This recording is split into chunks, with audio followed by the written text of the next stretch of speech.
Olá pessoal, meu nome é Isabela do Mandala Espiritual e no vídeo de hoje eu vou fazer uma resenha do livro O Anticristo do filósofo Nietzsche. Então esse livro foi escrito em 1888 por o filósofo Nietzsche. Foi o primeiro livro que eu li dele e eu gostei muito, valeu muito a pena. E eu com certeza vou querer ler outros. Tem o mais famoso dele que já tá na minha lista com certeza, que é o Assim Falou Zaratustra e o Além do Bem e do Mal, que eu tô muito curiosa. E esse foi um livro que me trouxe muitos insights. Foi, assim, uma expansão mental, um boom mental, e eu adoro quando faz isso. No sentido de você perceber que só por você ter sido criado nesse inconsciente coletivo que é cristão, a gente tá aqui no Brasil e a realidade é essa, né? O inconsciente coletivo, ele é cristão. Só por você ter sido criado, mesmo você não sendo, você vai ter algum comportamento que se originou nessas raízes. Então, assim, se seus pais, na verdade, assim, se seus avós forem ou tiverem sido cristãos, eles criaram seus pais assim, e seus pais, com certeza, influenciaram você em algum comportamento. E mesmo se você também não for, você vai ter algum amigo que é, algum parente que é, na sua linhagem, com certeza vai ter alguém que foi um fervoroso. Então, tá muito inserido e foi muito interessante ir analisando as coisas e pensando na minha realidade. E agora vamos falar do livro, né? Esse livro deu pra perceber que foi escrito com muito entusiasmo. O Nietzsche, ele capricha aqui nos adjetivos, nas críticas também. Eu não achei o livro de difícil leitura. Eu acho que foi uma boa escolha eu ter começado a ler Nietzsche por esse livro. Porque já ouvi que tem livros deles que são muito difíceis de serem lidos. E aí é bom começar por alguns, né? E eu achei que essa foi uma boa escolha. Eu achei que foi legal eu ter começado a ler Nietzsche pelo Anticristo. O que eu achei difícil foi que foi um livro cheio de referências, principalmente assim no comecinho, que eu achei. E algumas dessas referências eu não conhecia. Também fala muito. Tem algumas críticas a alguns filósofos específicos. E aí, como eu não conhecia também o que esses filósofos defendiam, assim, não conhecia profundamente, então eu também não posso opinar aqui. O livro vai ser mais sobre o tema central mesmo, que o anticristo é a noção de, assim, anticristão. Eu, pelo menos, entendi assim. Eu acho que o livro tá bem explícito que é sobre isso, o anticristão.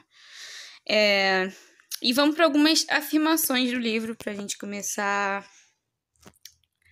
a crítica, né? Então, assim, enquanto o padre for visto ainda como uma espécie superior de homem, ele que é por profissão negador da vida, não haverá resposta à pergunta o que é verdade. Então aí já dá pra perceber a escrita dele, que foi uma escrita bem crítica, com bastantes adjetivos, e ele falou bem mal do padre, de teólogo, do sacerdote, fala bem mal nesse livro.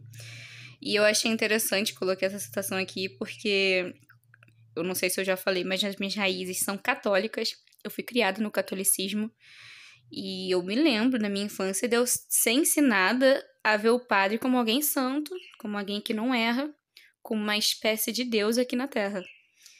E é assim que as pessoas veem. E ele fala realmente sobre isso, que ele que é, por profissão, negador da vida, não haverá resposta à pergunta o que é verdade.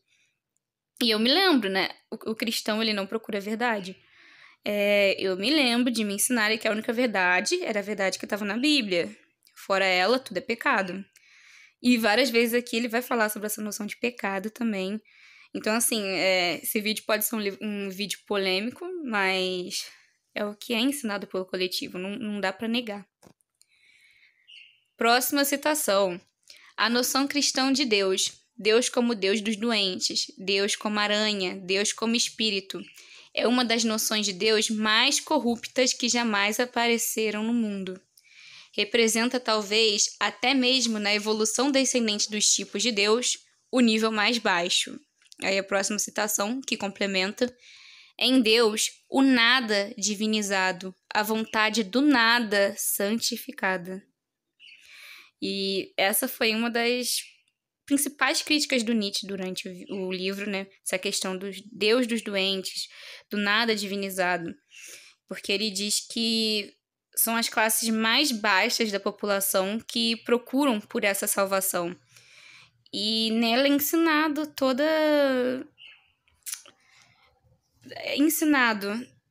a criticar a si mesmo. E aí eu me pergunto também, né? E eu faço essa pergunta para vocês. Quanto da nossa autocrítica não vem dessas raízes? Se pergunte, porque aqui no Brasil a gente é uma sociedade cristã. O inconsciente coletivo, ele é cristão. E a maioria das pessoas são pouquíssimas, não são autocríticas ou não tiveram isso em algum momento da vida. Todas elas têm que passar por essa parte de autocrítica. Quanto disso não vem desse lado cristão? Porque, afinal de contas, né, o ego, ele é formado na infância. E o ego que é a mente que faz essa autocrítica. O ego é cristão. E outras coisas que é ensinado também, né, e que no livro fala, essa noção de pecado. Cara, é muito assim, a gente cresce com essa noção de ter a consciência pesada, de tipo, qualquer coisa que você faça, você de qualquer jeito vai ser um pecador. E aí faz também outra coisa que o livro fala, né, que faz manter constantemente pela oração a paixão por um ser poderoso, o Deus. E o mantém esse Deus bem fora de alcance, como uma graça. E isso é uma realidade, né? Porque ele fala também aqui no livro, várias vezes faz comparações entre o budismo, o hinduísmo e o próprio cristianismo. E é interessante porque no cristianismo o Deus é um Deus bem fora de alcance. No budismo, não. No budismo é você, por exemplo, Deus está dentro de você. E é uma visão bem diferente, né? E também no catolicismo, aliás, desculpa, no cristianismo, faz desprezar o corpo, persegue quem pensa de modo diverso ao seu e tem um senso de crueldade para consigo e contra os outros. Interessante. Próxima citação. O que é cristão é ódio contra o intelecto, contra o orgulho, a coragem, a liberdade, a libertinagem do espírito. O que é cristão é o ódio contra os sentidos, contra a alegria dos sentidos, contra a alegria em geral. Gostei muito dessa parte aqui, porque essa é a realidade que a gente vê. E eu vou contar uma história assim recente, porque eu tava lendo esse livro, eu tava muito empolgada lendo o livro. E aí eu fui conversar com uma amiga que é muito católica, né? Ela cresceu numa casa bem fervorosa, inclusive o pai dela quase foi padre, só conheceu a mãe dela e tal. Então, pra vocês terem noção de o quanto o catolicismo é forte na casa dela. E aí a avó dela morreu recentemente. E é até interessante, né, como a morte, como o cristão vê a morte, né? Mas enfim, a avó dela morreu recentemente e aí ia vir uma herança pra casa dela. Ia dar pra ela ter um carro novo. Vender o carro e comprar um carro novo. Só que ela tava feliz, porque ia dar pra ter um carro novo, mas só que estava se culpando porque a avó dela morreu e ela tem que ficar triste, que não tem que desejar aquele dinheiro, não tem... Porque foi isso que foi ensinado desde pequena, tipo, a consciência pesa, o pecado, você é um pecador. E também, gente, não sei, sei qual é a origem, mas eu tenho também minha avó, ela é evangélica, não é católica. Mas a forma que ela vê a morte também, né, cristã, é uma forma, assim... Eu acho engraçado, né? Porque na Bíblia é assim, agora vai estar no paraíso, né? Se a pessoa for boa, vai pro paraíso. Mas não consegue enxergar dessa forma, né? A pessoa morre é o fim do mundo e tem que ficar triste para sempre. E se você ficar feliz, você é um pecador por ficar feliz, porque a pessoa morreu, você precisa ficar triste. E ficar triste pra sempre. Tipo assim, sabe? Uma coisa bem exagerada. E assim, entendo. Essa própria minha amiga, a avó dela morreu dormindo, uma morte bem tranquila. Minha avó sempre foi muito católica, não sei o quê, e ela teve uma morte tranquila. Aí eu fico pensando assim, gente, mas isso não tem nada a ver. Quantos cristãos não morreram com mortes muito trágicas? Não é que Deus escolhe uns por você ser cristão, né? Tipo, você é cristão, Deus vai te escolher pra ter uma morte boa, Deus vai te dar presentes porque você é cristão. Então tem várias noções desse tipo aqui no livro que eu achei muito interessante. E aí, por último, Sua estratégia consiste em torná-los doentes. O enfraquecimento é a receita cristã para a domesticação, para civilizar. Eu achei muito interessante, porque, mais uma vez, é o que a gente vê. Quanto mais a pessoa é fervorosa, mais dá para enxergar que ela tem doença mental. Ela tem algum tipo de doença mental. E quanto mais fervorosa ela é, dá para enxergar nitidamente que menos iluminada ela é. Ela não vai atingir a iluminação sendo fervorosa no cristianismo. Então, assim, para mim, isso é claro. Enfim, né, gente? É um livro que tem muitas coisas, muitas coisas. Eu trouxe só algumas citações, mas tem várias, né?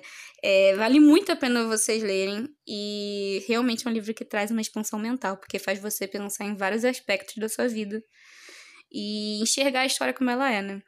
Ele mostra também as diferenças entre o budismo, o islamismo, o hinduísmo e difere eles do cristianismo. Eu achei muito interessante. Fala muito sobre a história do cristianismo, sobre a origem do cristianismo, a história de Paulo também, como que ele influenciou no que a gente vê hoje, o cristianismo. Achei muito interessante. E no final do livro também tem uma lei contra o cristianismo, com 7 artigos. E o final do livro, gente, eu dei algumas risadas. Eu achei interessante, assim, as últimas páginas, né, essa lei também dei uma risada. Mas também tem uma parte que tá lá no final, que ele fala um pouco sobre o hinduísmo, né? Ele fala sobre o Código de Manu, que é o que defende o hinduísmo. E lá ele mostra a diferença entre o tratamento da mulher no hinduísmo e a diferença do tratamento da mulher no cristianismo. E eu achei muito interessante também. Não trouxe a citação aqui, mas eu vou ler, né? Vou ler bem por cima, né? Aqui fala: para evitar a impudicícia, que cada homem tenha sua esposa e que cada mulher tenha seu marido, pois é melhor casar-se do que arder em desejos. Isso é o quê? No Código de Manu, hinduísmo. Achei muito interessante. Já o que? No cristianismo tem aquela noção maculada pela noção da Imaculada Conceição, né? Da virgindade, né? Da Virgem Maria. Outras coisas que ele traz é que o hinduísmo ele realmente enxerga a mulher como algo sagrado, né?